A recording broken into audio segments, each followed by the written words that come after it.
Advocacy. What does it mean? Who is an advocate?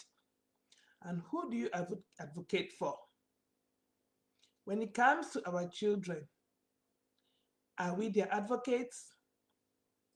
Do we do what it takes to get them the help and the support that they need? Good morning, everyone. It's Aqua here again. Welcome to my channel. And if you haven't subscribed or shared this video, my videos before, please consider subscribing and sharing the videos so that we reach many more people and so that many more people can access help, the help that they need. So, good morning again. I am Aqua and I am an early intervention consultant. I support children with speech and language delay. Today, we're talking about advocacy. We're going to look at the definition. We're going to look at who we should advocate for. We'll look at the skills needed for advocacy. So, what is advocacy? So, from definition that's found in dictionary, it's a public support or recommendation of a particular cause or policy.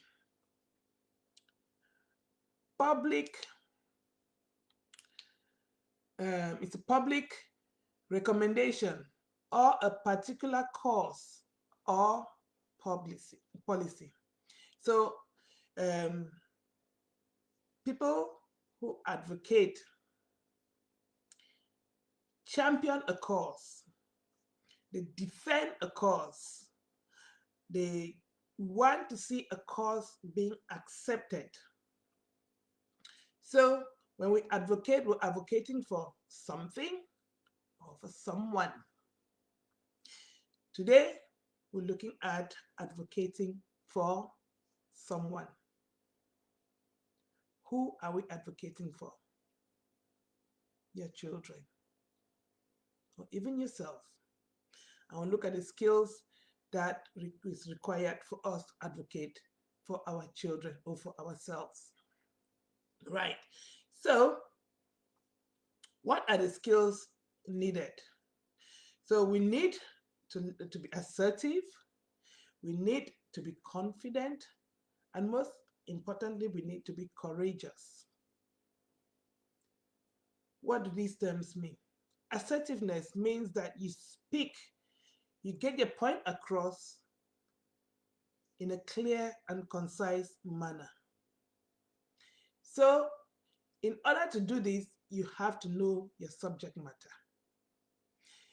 So, if we're advocating for our children, we have to know who they are, not who they are as in what's their name, but who they are as in their personality, their needs, their challenges.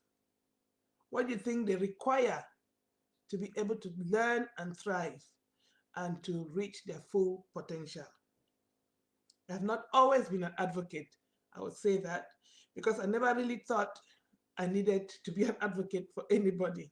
I find even when my children were little and they needed speech and language therapy, I didn't know that I needed to advocate for them. I'm one of those people who just goes with the flow, and I just take things as they come, and I don't go pushing to access something, or I just take things as they come. But I am realizing that it is important to demand things, not demand in a rude way, but to ask for what you need. You are supposed to know what your children require and what they're entitled to, what are the services available to them, and go after these things to help them develop and thrive. So when we finally know what our children, when we know exactly what they need, then we can go forwards and look at the services that they require, and ask. If we do not know where to go, ask, so that we can get the information that we need in order to advocate for them. So we need to be assertive. We need to be confident. Now, confidence is one of those things that is not easy. You can be confident in one situation and not be confident in another.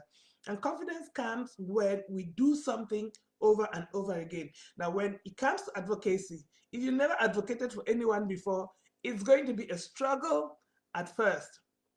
You may feel fear when you go in front of, maybe say, an appeal panel, or you go in front of a professional or a doctor who you think knows more than you in these things. But one thing you need to be confident about is the fact that you know your child. You know your child more than any other professional who is going to be working with them. You may not know the technicalities of the subject matter. So let's take speech and language delay, which is what I advocate for. Let's take speech and language delay. If you may not know much about speech and language delay, you may not know much about child development, but you know how your child behaves. You know what they're able to say or what they're not able to say. And as such, if you go in front of a speech therapist and they're asking you questions, you may not know that a child is supposed to be saying single words at one year, or maybe putting 2 or 3 words together at 2 or 2.5, but you know your child and you know what they can do. So irrespective of the fact that you may not know the details of the subject matter, how the professional approach it, or the knowledge of that area of need, you know your child. So you can describe what your child does, and it will correspond to what the different aspects of the assessments that you're going to go through.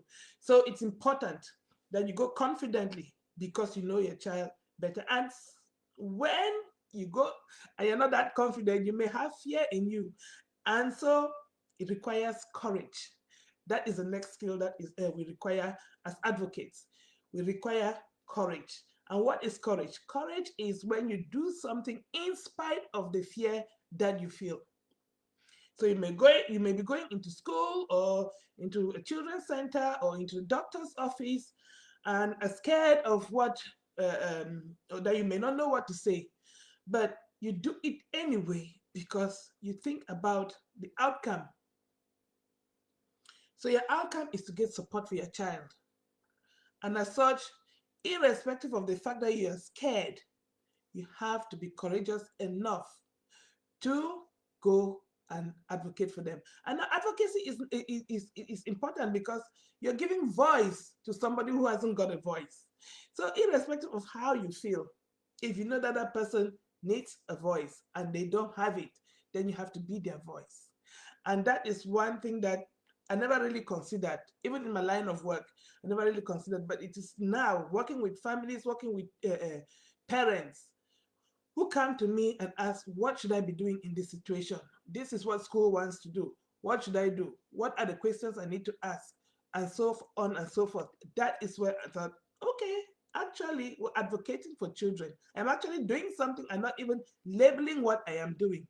So sometimes ignorance on our part, to see us doing things that are useful, that are important, but we do not even realize that that's what we're doing. So it is important to give voice to the voiceless. And if that voiceless person is your child, it is even more important to do that. So it is important that we advocate for our children. So we need to be assertive because we know our children, we know what they need, we know what they're struggling with, we know the behaviors that they display because of the frustration that they have when they cannot express themselves. And so we can describe these things more. It's not going to be a judgment on you. It's not a judgment on your parenting. If your child is frustrated and are lashing out because they cannot communicate, it is because they lack that skill. And if we do not get that support that they need, then it will, the unwanted behaviors may be magnified. So it's important that we advocate for our children when they are young, when we still have the chance to do a lot more with them in order to support them to grow and thrive. So we've looked at the definition. So we were championing a cause, we're championing a person, we're championing a policy or something. And then we look at who are we championing? We're championing our children in this case, because you can champion anybody, but what I'm talking about, I am advocating for children who are delayed in their language development or any aspect of their learning and development for that matter, or children who have disabilities or autism or whatever may be something that will impede them from, if we do not get support for them, reaching their full potential. So that is what I'm talking about today. We're advocating for children who are delayed in their language development. So as a parent, it is important that we advocate for our children.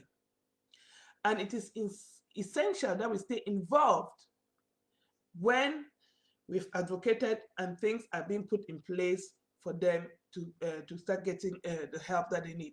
Now, for example, if you've advocated and now your child has gotten an assessment and they have speech therapy, for example, you need to get involved in what the speech therapist is doing.